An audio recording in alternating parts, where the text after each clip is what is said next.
वंदे मातरम बच्चों। मैं हरे कृष्ण शर्मा आज एक नए विषय के साथ आपके समक्ष उपस्थित हूँ।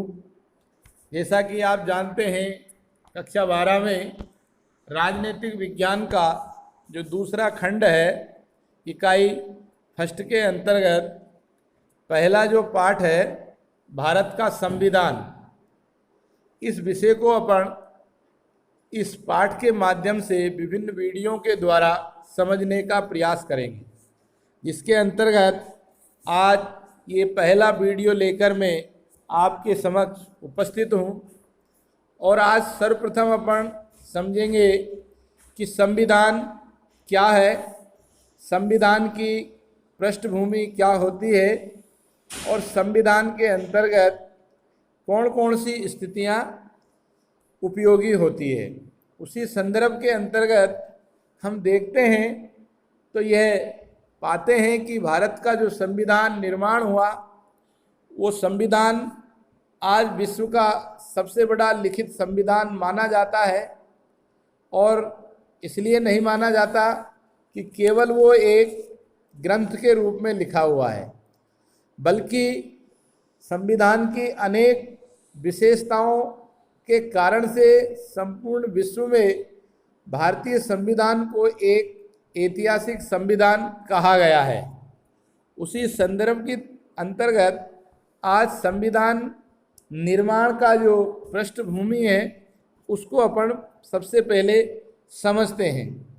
देखिए, संविधान निर्माता बाबा साहब भीमराव अंबेडकर ने संविधान लेखन के पश्चात अपने विचारों को लिखते हुए कहा है कि मैं अनुभव करता हूँ कि भारतीय संविधान कार्य संचालन योग्य है, लचीला है तथा इसमें शांति काल व युद्ध काल में देश की एकता को बनाए रखने का सामर्थ्य है। इस प्रकार का उद्बोधन डॉक्टर भीमराव अंबेडकर ने संविधान लेखन कार्य पूर्ण करने के बाद अपने उद्बोधन में ये बात कही।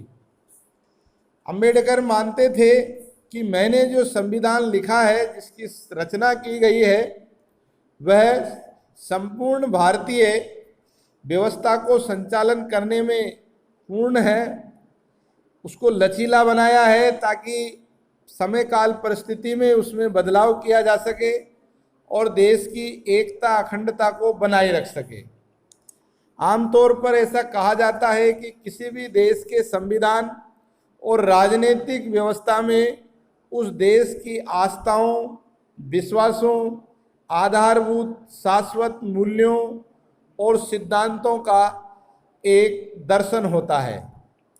इसी प्रकार से भारत के संविधान निर्माताओं ने भी भारत की ऐतिहासिक, सामाजिक, धार्मिक, राजनीतिक एवं सांस्कृतिक परिस्थितियों को ध्यान में रखते हुए एक ऐसा संविधान निर्माण किया है जिसका लाभ हमारी आने वाली पीढ़ी अनेक वर्षों तक भोग सके।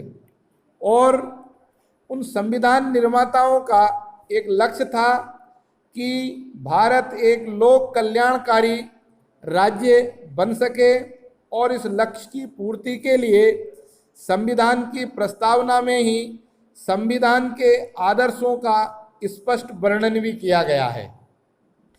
भारतीय संविधान की अनेक विशेषताएं हैं जो विश्व के संपूर्ण देशों के संविधान से उसको अलग स्थापित करती है।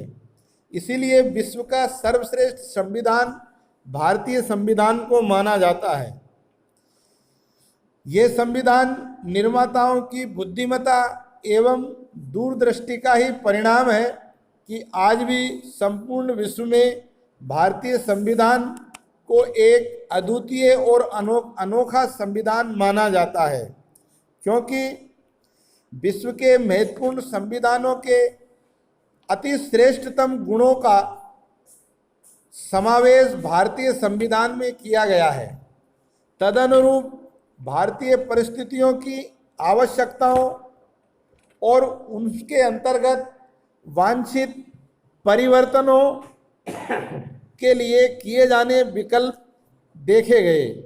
इसलिए इसे हम एक जीवंत संविधान का दर्जा भी देते हैं और ऐसा मानते हैं कि भारत के लिए या भारतीयता के लिए ये जो देश का सर्वोच्च कानून है या शासकीय तंत्र की सक्रिय रूप से काम करने की जो व्यवस्था संचालन करने के निमित्त जो दिशा निर्देश प्रदान करता है वह संविधान ही होता है।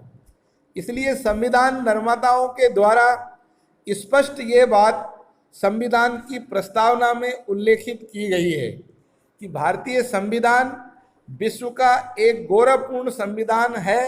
अब यदि इसकी विशेषताओं को हम अक्षुण्णता के हिसाब से देश में रखेंगे तो निश्चित रूप से भारत एक गौरवशाली विश्व के रूप में स्थापित हो सकेगा। इस आधार पर हम देखते हैं कि हमारा संविधान एक तरह से मौलिक राजनीतिक सिद्धांतों को परिभाषित करता है।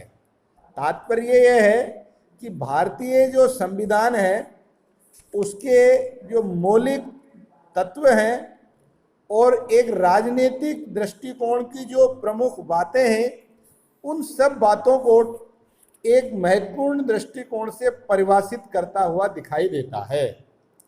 दूसरी तरफ हम देखते हैं कि विभिन्न संरचनाओं की अलग अलग प्रक्रियाओं को की दृष्टि से भी अगर हम संविधान को समझते हैं तो हम ये पाते हैं कि वास्तव में भारतीय संविधान विभिन्न प्रकार की संरचना एवं प्रक्रियाओं को भी स्थापित करता है और इन सब बातों को स्पष्ट करने या इन सभी प्रक्रियाओं को ठीक प्रकार से समझना चाहते हैं तो उसके लिए भारतीय संविधान के मौलिक अधिकार जो सर्वाधिक रूप से महत्वपूर्ण इसका भाग माने गए हैं।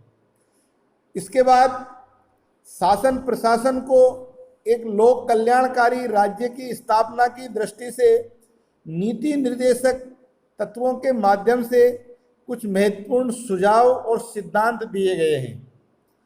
मूल रूप से नीति निर्देशक तत्व को मानना शासन के स्वेच्छा पर निर्भर है, लेकिन एक लोक कल्याणकारी स्वशासन की स्थापना में ये नीति निर्देशक तत्वों की बातें बहुत महत्वपूर्ण कारगर साबित होती है।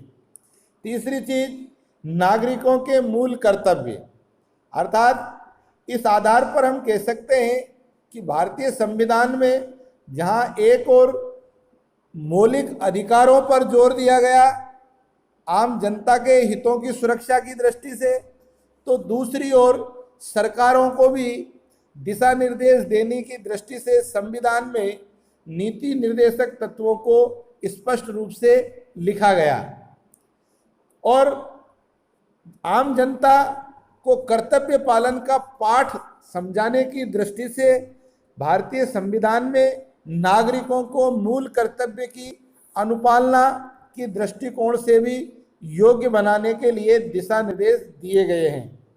इसीलिए हम कहते हैं कि भारतीय संविधान दुनिया का एक ऐसा लिखित संविधान है जिसको या लिखित कानूनी मान्यता प्राप्त दस्तावेज है जिसको लिखने के लिए सर्वाधिक समय 2 वर्ष 11 माह और 18 दिन लगे। इसके लिए कम से कम 118 दिन की बैठकें आयोजित की गई और इसको बनाने के लिए एक विस्तृत संविधान सभा का गठन किया गया और उस संविधान सभा के माननीय सदस्यों का चुनाव भी आम जनता के प्रत्यक्ष निर्वाचन के द्वारा किया गया।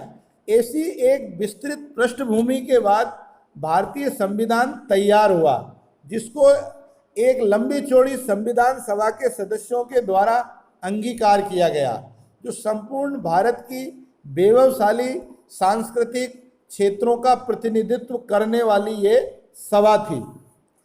संविधान के मूल वैचारिक आधार की अभिव्यक्ति को अत्यंत संक्षिप्त रूप से संविधान की प्रस्तावना में व्यक्त किया गया है। किसी भी परिस्थिति में परिवर्तन नहीं किया जा सकता। भारतीय संविधान में उन आदर्शों को भी सम्मिलित किया गया है जो संविधान में लोकतंत्र के प्रति प्रतिबद्ध सभी लोगों की स्वतंत्रता, समानता एवं न्याय की पृष्ठभूमि को सुनिश्चित करता है। इसीलिए भारतीय संविधान के अंतर्गत या इसकी प्रस्तावना में ऐसे अनेक आधारभूत बातों का जिक्र किया गया है जो इसे दुनिया से अलग स्थापित करती है।